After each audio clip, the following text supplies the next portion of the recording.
Screen दिख रही है आपको?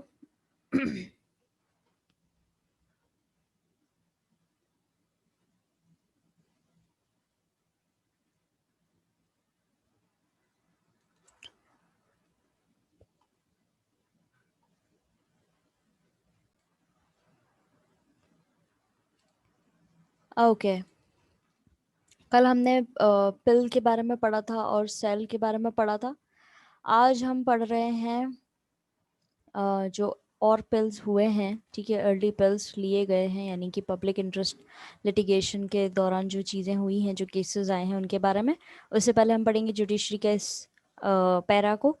Judiciary, which is an institution that traditionally confined to responding to cases brought before it, began considering many cases merely on the basis of newspaper reports and postal complaints received by the court. Therefore, the term judicial activism became the more popular description of the role of the judiciary. अब judiciary एक ऐसा institution है जिसमें जो भी cases उनके सामने लाए जा रहे हैं उस पर वो रिस्पॉन्स देते थे। अब इस तरह के केसेस जो है वो कई बार न्यूज़पेपर रिपोर्ट्स के हिसाब से आते थे, कई बार पोस्टल कंप्लेंट्स आती थी जो कोर्ट को मिलती थी, इसीलिए इसको बोला गया जुडिशल एक्टिविज्म। ये जो न्यूज़पेपर बेसिस की न्यूज़पेपर में जो रिपोर्ट आई है उसके बेसिस पे हुए, या पोस्टल कंप्लेंट्स जो पोस्ट कर दिए हैं किसी ने कंप्लेंट, उसके बेसिस पे कोर्ट को बोला जा रहा है कि आप इस मैटर में देखिए, तो इसलिए ये जो जुडिशियल एक्टिविज्म टर्म है ये दी गई। Some early bills in 1979, newspapers published reports about under trials. There were many prisoners in Bihar who had spent long years in jail, longer than they would what they would have spent if they had been punished for offenses for which they were arrested. अब जैसे कि कई बार अखबारों के अंदर reports आ जाती हैं, अखबारों के अंदर चीज़ें आ जाती हैं, वो लोग इन्वेस्टिगेशन करके अपने तरीके से कर देते हैं, तो भी कोर्ट के सामने इस बेसिस पर केस बनाया जा सकता है और उसमें रखा जा सकता है। तो 1979 के अंदर न्यूज़पेपर ने पब्लिश करी थी एक रिपोर्ट अंडर ट्रायल्स के नाम पे। उसमें ये बताया गया था कि वहाँ पे जो जेल के कैदी हैं उनको बहुत ज़्यादा लंबे समय तक के लिए जेल में रखा गया है, जितना तो उनको बोला भी नहीं गया था जब वो अरेस्ट हुए थे, जब उनको मान लिया गया था कि ये एक तरीके से उस कैटेगरी में है जहाँ पे इनको इतने से इतने टाइम का जेल होनी चाहिए थी, उससे ज़्यादा समय के लिए रखा गया था। This report prompted an advocate to file a petition. इस तरह की रिपोर्ट जो हुई उससे क्या हुआ, एक पेटिशन साइन करवाने के लिए, मतलब पेटिशन को लागू करने के लिए एक लिखा गया, ठीक है। The supreme court heard this case, supreme court में गया ये case, it became famous. Ma'am आई तो ये जो सुप्रीम कोर्ट में जब ये केस गया 1979 के अंदर अंडर ट्रायल के नाम से जब रिपोर्ट पब्लिश हुई थी न्यूज़पेपर के अंदर, उसके बेसिस पे ये फेमस हो गया और ये सबसे पहला PIL था, ठीक है, पब्लिक इंटरेस्ट लिटिगेशन था। This was the हुसैनायरा Khatoon versus Bihar case. ये केस था हुसैनायरा खातून का बिहार वर्सेस बिहार केस, यानी बिहार केस के ऑपोजिशन में। इन 1980, फिर 1980 के अंदर एक और केस आया था। A prison inmate of Tihar jail manage to send a scribbled piece of paper to Justice Krishna Iyer of the Supreme Court narrating physical torture of the prisoners. The judge got it converted into a petition, though later on the court abandoned the practice of considering letters. This case, known as Sunil Batra versus Delhi administration, and also became one of the pioneers of the public interest litigation. 1980 के दौरान एक prisoner inmate थी Tihar jail के अंदर, उन्होंने कुछ टुकड़े भेजे थे पेपर के उस पर, और वो उन्होंने भेजे थे जस्टिस कृष्णा अय्यर को, जो सुप्रीम कोर्ट के जज रहे हैं, ठीक है। और उन्होंने बताया था कि यहाँ पर कैदियों के साथ में फिजिकल टॉर्चर किया जाता है, या मारपीट हो सकती है, एक्सप्लॉयटेशन हो सकता है, कुछ भी हो सकता है, ठीक है। और जज ने उसको पिटीशन में कन्वर्ट कराया। बाद में कोर्ट जो है उसने इस केस को छोड़ दिया था। ये जो लेटर्स आते थे, इस तरह की प्रैक्टिस को बिल्कुल उन्होंने अबेंडन किया, हटा दिया, ठीक है। इस केस के अंदर ये केस जो था सुनील बत्रा वर्सेस दिल्ली एडमिनिस्ट्रेशन का था, ठीक है। और ये भी बहुत ही इम्पोर्टेंट केस की तरह देखा जाता है PIL के तहत। Through the PIL, the court has expanded the idea of rights. clean air, unpolluted water, decent living, etc. are rights for entire society. PIL जो है उसके तहत कोर्ट ने ये जो हक मिलते हैं, फंडामेंटल राइट्स मिलते हैं, उसको थोड़ा और एक्सपेंड किया है. साफ हवा, स्वच्छ पानी और एक डिसेंट तरीका जीवन जीने का. इसके साथ में कुछ और चीज़ें जोड़ी गई हैं और ये सबका हक है. पूरी सोसाइटी के जो लोग हैं, नो मैटर व्हाट, कौन सी रिलीजन, कास्ट, क्रीड को वो बिलोंग करते हैं, सबका हक है ये. ठीक है.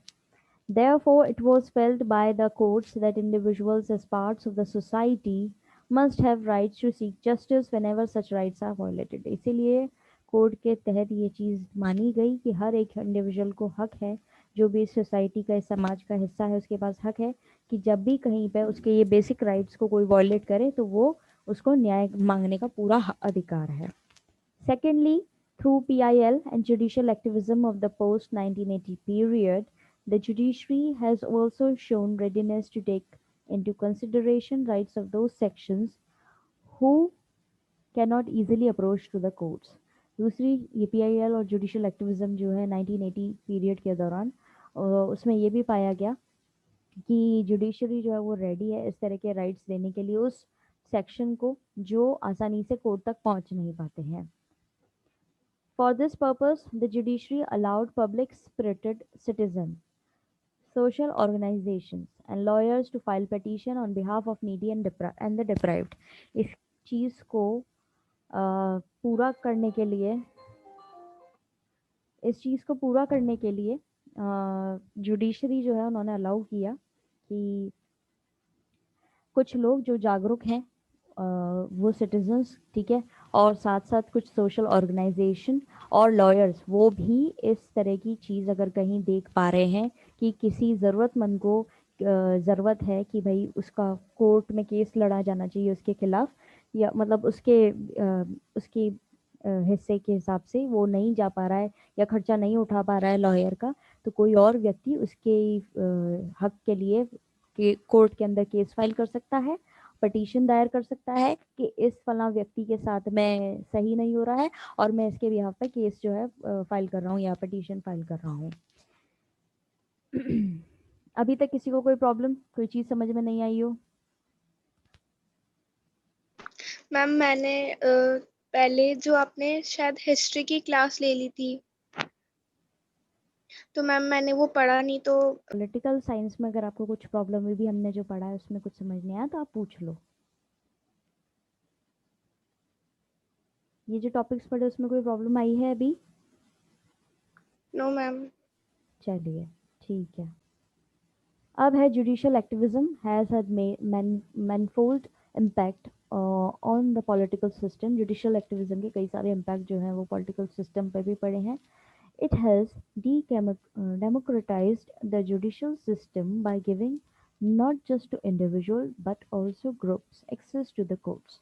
It has forced executive accountability. It has also made an attempt to make the electoral system much more free and fair.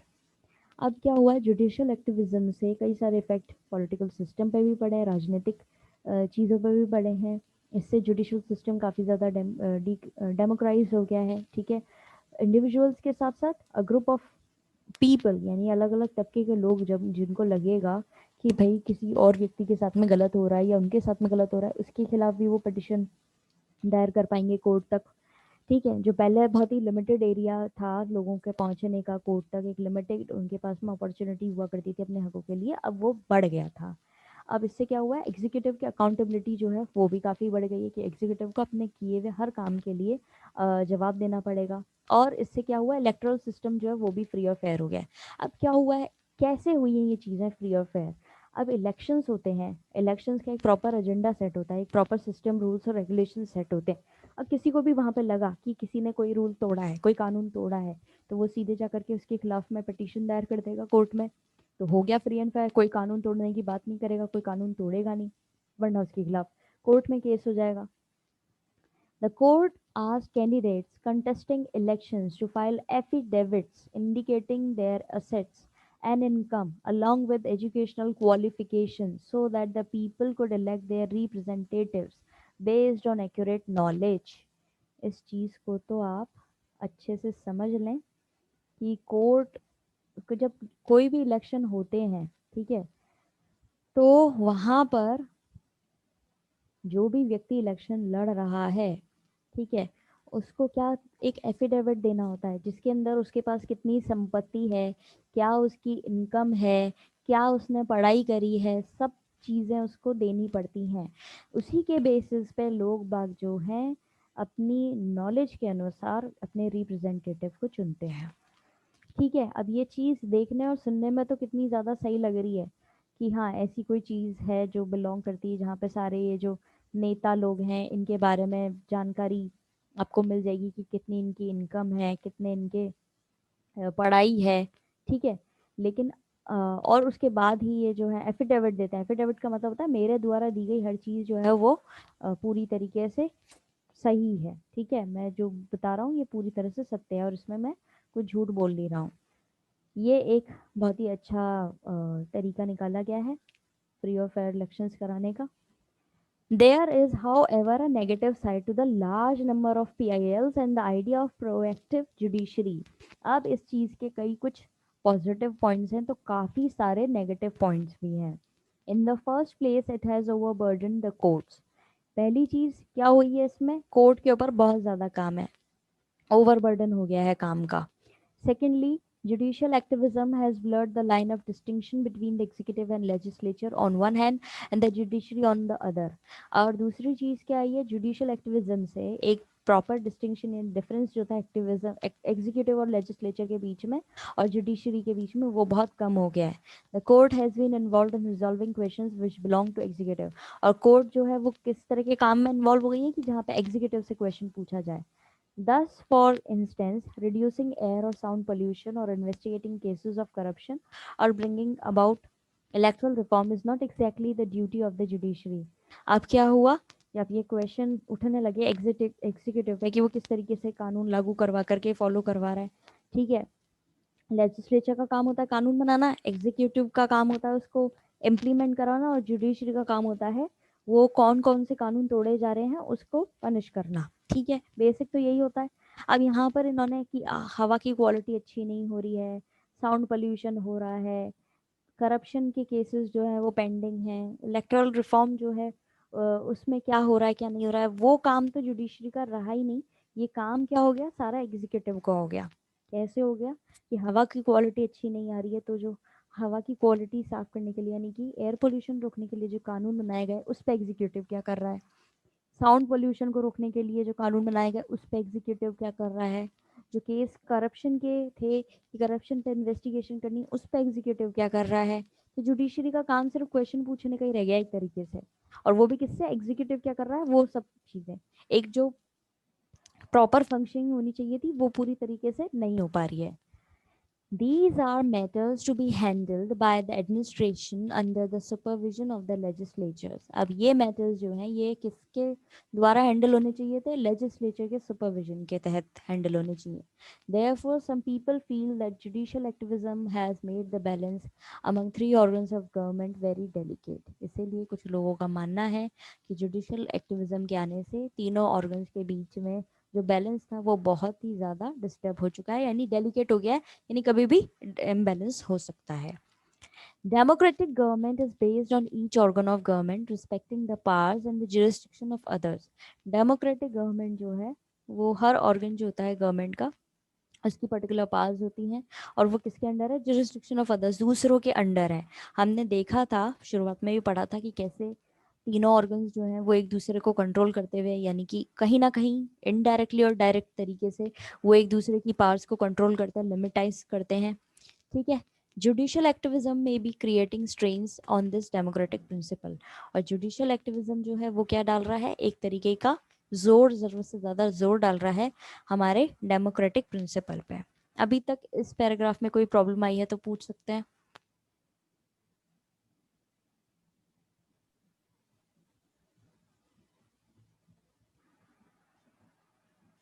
किसी को कोई प्रॉब्लम नहीं है सपोज। अब है judiciary and rights. We have already seen that the judiciary is interested with the task of protecting rights of individuals. हमने पहले ही देख लिया कि जुडिशरी जो है उसके हाथ में उसके हाथ में ये काम होता है कि लोगों के राइट्स जो हैं वो उसको प्रोटेक्ट करे। The Constitution provides two ways in which the Supreme Court can remedy the violation of rights. Constitution दो तरीके से सुप्रीम कोर्ट को इसका सोल्यूशन निकालने का पावर देता है। पहला, it can restore fundamental rights by issuing the writs of habeas corpus, mandamus, Article 32. The high courts also have the power to issue such writs. अब पहला काम है, सुप्रीम कोर्ट इस तरह के कामों में रिट्स लागू कर देता है जिससे वो काम को रोक दिया जाता है।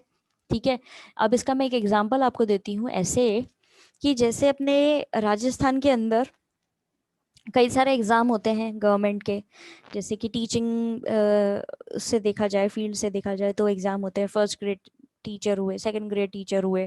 ठीक है, तो कई बार क्या होता है इस तरह के जब एग्ज़ाम होते हैं, बहुत सारे लाखों लोग इसके लिए फ़ाइल करते हैं, एग्ज़ाम देते हैं।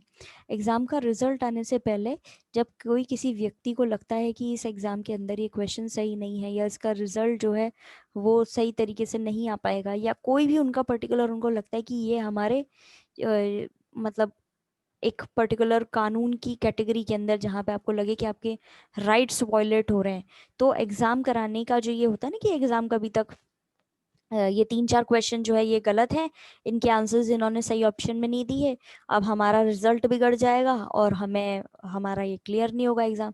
तो वो इसके खिलाफ पिटिशन फाइल कर देते हैं सब स्टूडेंट्स मिल करके, और वो पहुंच जाता है कि सुप्रीम कोर्ट में, और सुप्रीम कोर्ट या हाई कोर्ट जो है वो लागू कर देता है रिट, रिट इशू कर देता है।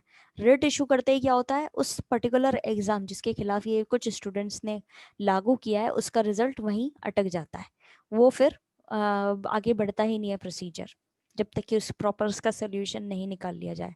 तो इस तरीके से ये फंडामेंटल राइट्स को सेफगार्ड करने के लिए सुप्रीम कोर्ट के पास पावर है कि वो रिट इशू कर दे, और रिट इशू करते ही जो है चीज़ वहीं पर रोक दी जाती है। Secondly, the Supreme Court can declare the concerned law as unconstitutional and therefore non-operational. दूसरी चीज़, सुप्रीम कोर्ट जो है डिक्लेयर कर सकता है किसी भी पर्टिकुलर कानून को कि ये अनकॉन्स्टिट्यूशनल यानी हमारे कॉन्स्टिट्यूशन के खिलाफ है, और इसीलिए क्योंकि ये हमारे कॉन्स्टिट्यूशन के खिलाफ है तो ये ऑपरेट आप नहीं कर सकते, ऑपरेशनल ये नहीं है। यहाँ पे आपको पर्टिकुलर आर्टिकल भी दे रखे हैं कि कौन से आर्टिकल के अंदर ये चीज़ बोली गई है। ठीक है, इसको भी ध्यान में रखेंगे आप कि कौन से आर्टिकल के अंडर ये चीज़ बोली गई है कि आप ये अनकॉन्स्टिट्यूशनल चीज़ है, या वहाँ पे सुप्रीम कोर्ट जो है वो डिक्लेयर कर सकता है किसी भी कानून को नॉन ऑपरेशनल या अनकॉन्स्टिट्यूशनल। ठीक है, ये 2 पॉइंट समझ में आए?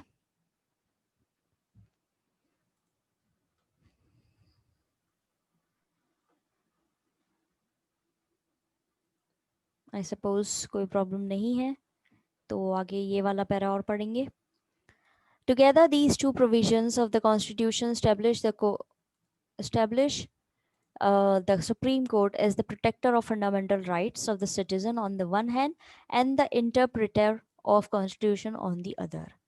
अब दोनों ही प्रोविजन देखे जाएं साथ में मिलकर के, ये जो कॉन्स्टिट्यूशन ने दिए हैं सुप्रीम कोर्ट को, इससे क्या हो रहा है, ये प्रोटेक्टर का काम कर रहा है फंडामेंटल राइट्स के, और दूसरी तरफ कोई भी चीज़ कॉन्स्टिट्यूशन के खिलाफ जा रही है तो ये उसके खिलाफ भी बोल सकते हैं। ठीक है, एक्शन ले सकते हैं। The second of the two ways was mentioned above involves judicial review, और जो दूसरा तरीका है उसके अंदर जो दो तरीके उनमें जो सेकंड वाला है उसके अंदर जुडिशियल रिव्यू भी होता है, इन्वॉल्व होता है। आप ऐसे ही नहीं सुप्रीम कोर्ट पूरी स्टडी की करी जाएगी कि कौन से, अब क्या होता है सबसे ऊपर हमारा कॉन्स्टिट्यूशन है, संविधान सबसे ऊपर है, संविधान के अंदर ही सारे रूल्स और रेगुलेशंस लिखे हुए हैं, और उनमें अमेंडमेंट भी आ चुके हैं सिचुएशन को देखते हुए, नई सिचुएशन को देखते हुए कि भाई कोई कानून जो प्रॉपरली नहीं चला पा रहे हैं हम आज की प्रेजेंट कंडीशन से, तो उसके अंदर अमेंडमेंट भी आ चुके हैं। लेकिन फिर भी कोई चीज़ ऐसी होती है हमारे देश के अंदर, हमारे इंडिया के अंदर कहीं पे भी किसी भी एरिया में कोई चीज़ ऐसी होती है जो कॉन्स्टिट्यूशन के खिलाफ जा रही है, तो उसको वहीं रोक दिया जाता है, वो वहीं उसको बंद कर दिया जाएगा, क्योंकि कॉन्स्टिट्यूशन सबसे अबव रहता है। अभी तक कोई प्रॉब्लम किसी को? And I am not able to hear you. Kindly reply in that chat option.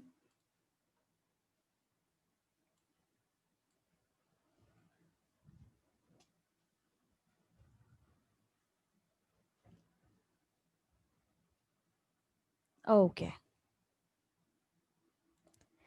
So that's all for today. आप अपने प्रॉब्लम्स इकट्ठा करेंगे कल की क्लासेस के लिए। आप अगर आपका लिंक टूटा है बीच में वीडियो का, तो आप वापस वीडियो जाकर के वीडियो देख सकते हैं, और उसके बाद में आपकी जो भी प्रॉब्लम्स है उसको कलेक्ट अप कर लीजिएगा। कल आपकी प्रॉब्लम्स डिस्कस करेंगे जो भी हमने आज पढ़ा है उसको लेकर के।